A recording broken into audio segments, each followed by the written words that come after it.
दोस्तों नमस्कार, आप सभी का स्वागत है। जैसा कि आपको पता है, अभी यूपीएससी का फाइनल रिजल्ट आ चुका है, जिसके लिए सभी एस्पिरेंट तत्पर रहते हैं तैयारी के लिए कि पीडीएफ में हमारा नाम हो। और मैडम हमारे साथ हैं कि जिसने टॉप किया है, फर्स्ट रैंक आए हैं मैडम का। बहुत बहुत शुभकामनाएं मैडम आपको। Thank you so much sir, thank you.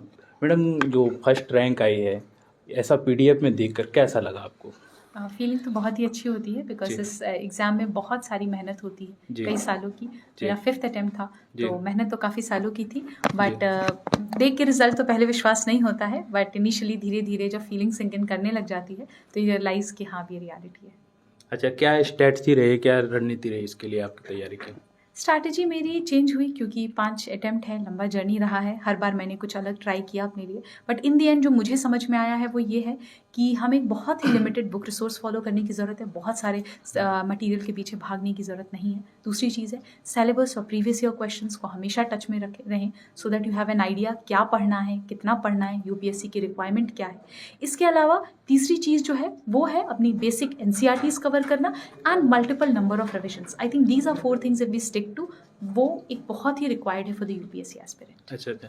Mains के लिए क्या रणनीति रही मैडम? वो क्या कहना चाहेंगे एस्पिरेंट को, मेंस के लिए कैसे तैयारी करें? क्या मेंस की अगर मैं बात करूँ तो मेंस में नॉलेज का ही सिर्फ गेम नहीं है, वहाँ पे speed, hand writing, presentation, I think ये सारी चीज़ें बहुत ही ज़्यादा मैटर करती हैं। सो मेंस के लिए मैंने तो अपना, क्योंकि मेरे लिए स्पीड और हैंड राइटिंग का भी प्रॉब्लम नहीं थी, मैंने नॉलेज पे और कंटेंट पे ज़्यादा काम किया।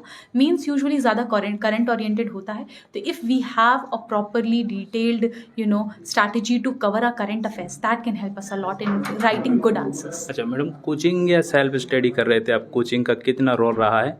और जो कोचिंग नहीं करते बच्चे, उनको क्या ध्यान देना चाहिए? आपने कोचिंग लिए कि खुद से तैयारी की? मैंने तो कोचिंग ली थी। मैंने यहाँ पे बाजी रामन रवि की ही स्टूडेंट हूँ मैंने लेकिन काफ़ी पहले B16 बैच की स्टूडेंट रह चुकी हूँ मैं यहाँ पे। So I am an old student here of Baji Raman Ravi. तो कोचिंग तो मुझे हेल्प की क्योंकि मैं नॉन ह्यूमैनिटीज़ बैकग्राउंड से आती हूँ। बट आई डोंट थिंक कि आज के टाइम में ये बहुत मुश्किल हो गया है बिना कोचिंग के तैयारी करना, बिकॉज अब पोस्ट कोविड सब कुछ ही ऑनलाइन आ चुका है, सब कुछ ही फ्रीली अवेलेबल, मटीरियल बहुत ज़्यादा है। कुछ अच्छे यूट्यूब चैनल्स हैं जिनको आप फॉलो कर सकते हैं। You can like rely on them as well with self study.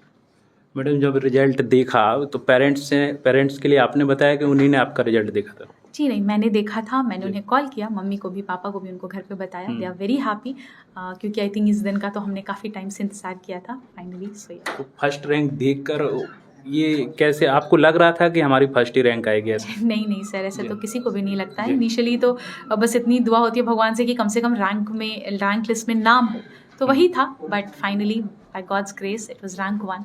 So ya pre नज़दीक आ गया है, एस्पिरेंट के लिए क्या कहना चाहेंगे? अभी क्या ध्यान देना चाहिए, कौन कौन सी बातों का? आई थिंक अब बस 30 डेज़ रह गए हैं प्रीलिम्स को। कुछ चीज़ें जो आप बच्चे फॉलो कर सकते हैं वो है कि अब कुछ नया पढ़ने की बिल्कुल भी ज़रूरत नहीं है। जो पढ़ लिया है उसको अच्छी तरीके से रिवाइज़ करो, अपनी प्रीवियस ईयर क्वेश्चंस को एक बार रिवाइज़ कर लो, ठीक है, करंट अफेयर्स का प्रॉपर रिविजन कर लो।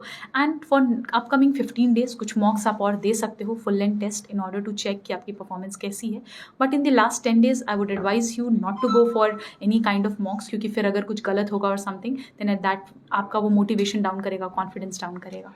मैडम 5वां अटेम्प्ट था, डीमोटिवेट भी होते होंगे, तो कैसे इसको अपने आप को मोटिवेट करते थे आप? जी हाँ, लंबी जर्नी थी। डिमोटिवेशन आई थिंक चाहे 5 अटेम्प्ट हो, चाहे 1 अटेम्प्ट हो, सब लोग ही फेस करते हैं। टू टैकल दैट अप हमेशा मेरे पेरेंट्स रहे थे साथ में, उनसे बात करना, उनसे अपनी प्रॉब्लम शेयर करना, एंड आई थिंक वो मुझे हमेशा ही मोटिवेट करते थे। They had confidence on me and that's how it worked out.